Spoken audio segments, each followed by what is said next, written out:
नमस्कार, हमारा नाम है प्रणीत और आज के इस वीडियो में आपका स्वागत है। कल यानी शुक्रवार को टीएमसी सांसद महुआ मोइत्रा को संसद से निष्कासित कर दिया गया है। दरअसल उनके ऊपर आज से ठीक कुछ दिन पहले कैश फॉर क्वेरी का आरोप लगा था, यानी पैसे लेकर के सवाल करने का आरोप लगा था और ये आरोप गोड्डा से भाजपा के सांसद निशिकांत दुबे ने लगाया था। उसके बाद एथिक्स कमेटी बनाई गई थी और एथिक्स कमेटी का कल रिपोर्ट आया। रिपोर्ट आने के बाद सांसद महुआ मोइत्रा को निष्कासित कर दिया गया है। ठीक इसी तरीके के साल 2005 में 10 सांसदों को निष्कासित कर दिया गया था। उनके ऊपर भी कैश फॉर क्वेरी का आरोप लगा था, पैसे लेकर के सवाल पूछने का आरोप लगा था। साल 2005 में 10 सांसदों को निष्कासित कर दिया गया था, जिसमें भाजपा के भी कई सांसद शामिल थे। इस बार भी संसद महुआ मोइत्रा को निष्कासित कर दिया गया है कैश फॉर क्वेरी के मामले में। तो आइए आज के इस वीडियो में हम समझते हैं कि आखिर कैश फॉर क्वेरी का मतलब क्या होता है और महुआ मोइत्रा के ऊपर किस तरह के आरोप लगाए गए थे और एथिक्स कमेटी की रिपोर्ट क्या कहती है, आइए समझते हैं आज के इस वीडियो में। लेकिन वीडियो में आगे बढ़ने से पहले अभी तक अपने चैनल को सब्सक्राइब नहीं किया है तो सब्सक्राइब कर लीजिए। तो चलिए आगे बढ़ते हैं। सबसे पहले समझते हैं कि कैश फॉर क्वेरी का मतलब क्या होता है। कैश फॉर क्वेरी का मतलब होता है कि पैसे लेकर के सरकार से सवाल करना। और इस देश में जो 543 संसद है उसमें से अगर कोई संसद किसी व्यक्ति से पैसे लेकर के सरकार से सवाल करता है तो वो कैश फॉर क्वेरी का उनके ऊपर आरोप लगता है। तो ठीक इसी तरीके से महुआ मोइत्रा के ऊपर भी कैश फॉर क्वेरी का आरोप लगा है, यानी महुआ मोइत्रा भी किसी व्यक्ति से पैसे लेकर के संसद में सरकार से सवाल करती है। तो पैसे किससे लेकर के सवाल करती है, ये भी एक सवाल उठता है। तो दर्शन हीरानंदानी जो कि अडानी ग्रुप के बड़े कॉम्पिटिटर हैं। अब आपको बता दें कि कई ऐसे वीडियो हैं जो सोशल मीडिया पे काफी वायरल है अडानी को लेकर के, चाहे फिर वो राहुल गांधी का सवाल हो या फिर टीएमसी सांसद महुआ मोइत्रा का सवाल हो। ये दोनों लोगों को आप देखेंगे तो अडानी के लेकर के सवाल वो सरकार से पूछती रही है और इनका सोशल मीडिया पे कई वीडियो वायरल भी है।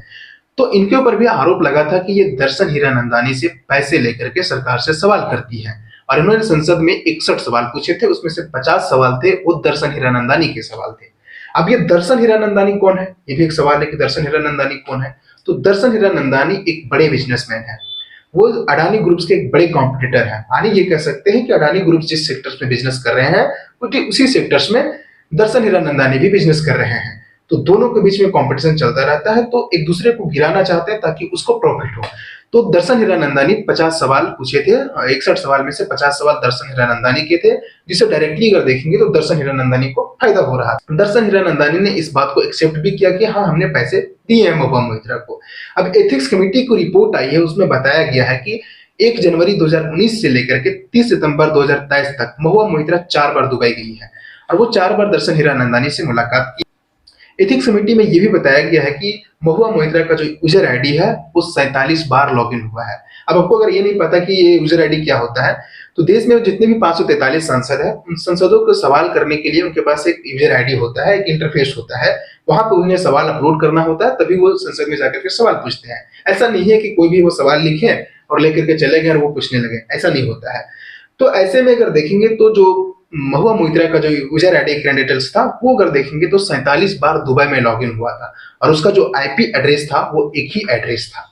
तो इससे अगर देखेंगे तो ये साफ होता है कि महुआ मोइत्रा दुबई गई थी और वो जो सवाल पूछे थे इसमें एथिक्स कमेटी की रिपोर्ट से ही पता चलता है कि जी हाँ वो जो उनके ऊपर जो आरोप लगाया 61 सवाल जो पूछे थे उसमें से 50 सवाल दर्शन हीरानंदानी के। इसको लेकर के महुआ मोइत्रा ने बयान दिया कि जो यूजर आईडी डिटेल्स का जो मामला है वो मामला अगर देखेंगे तो देश में जितने भी सांसद है 543 सांसद है वो सवाल जो भी रहते हैं वो सवाल उनके नहीं रहते हैं, वो किसी दूसरे व्यक्ति टाइप करते हैं उन्हें अपलोड करते हैं। तो इस तरीके से हमें भी इसके बारे में कुछ आइडिया नहीं था, तो हमने दर्शन हीरानंदानी से इसकी मांग की थी कि ये सवाल को लेकर के वो अपलोड कर दे और टाइप कर दे, उसको टाइप राइटर उन्होंने हायर करने की बात कही थी। एथिक्स कमेटी की जो रिपोर्ट आने के बाद महुआ मोइत्रा ने ये बयान दिया। एथिक्स कमेटी की जब ये रिपोर्ट आई तो इसको लेकर के महुआ मोइत्रा ने बयान दिया कि दर्शन हीरानंदानी को एक्चुअली हमने टाइपिंग के लिए और अपलोड के लिए उनको कहा था, ताकि हमें कुछ इसके बारे में पता नहीं था। उन्होंने यह भी बयान दिया कि देश में जो 543 संसद है वो सभी के सभी संसद के पास एक टाइपराइटर हायर है और क्वेश्चन जो भी पूछते हैं उनके क्वेश्चन नहीं रहते हैं। तो उन्होंने ये भी बयान दिया है। तो इसी को लेकर के उन्होंने कहा कि दर्शन हीरानंदानी से हमने एक हेल्प मांगी थी कि हमें इस चीज में हेल्प करे, वो अपलोड करने में हेल्प करे। तो अब ये तो प्रूव हो गया था कि 61 सवाल में से 50 सवाल दर्शन हीरानंदानी ने खुद पूछे थे अडानी को लेकर के और दर्शन हीरानंदानी ने इस चीज को भी एक्सेप्ट भी किए हैं। इस एथिक्स कमेटी की रिपोर्ट में यह भी बताया गया है कि महुआ मोइत्रा 2 करोड़ रुपए साथ ही 4 बड़े लग्जरी गुड्स लेकर के यानी गिफ्ट लेकर के सरकार से सवाल की है। इसको लेकर के महुआ मोइत्रा ने बयान दिया कि हमारे कई ऐसे दोस्त हैं जो बहुत अमीर हैं, अगर वो हमें अगर बर्थडे गिफ्ट में या फिर अगर कुछ अगर हमें गिफ्ट्स करते हैं तो क्या हमें वो भी नहीं ले। जब ये एथिक्स कमेटी की रिपोर्ट आई तो रिपोर्ट आने के बाद इन्हें निष्कासित कर दिया गया। हालांकि इसको लेकर के टीएमसी के एक सांसद है वो ओम बिरला स्पीकर से ये परमिशन मांगते हैं कि महुआ मोइत्रा को बोलने की अनुमति दिया जाए। हालांकि इसको लेकर के लोकसभा स्पीकर ओम बिरला कहते हैं कि महुआ मोइत्रा को एथिक्स कमेटी में बोलने की अनुमति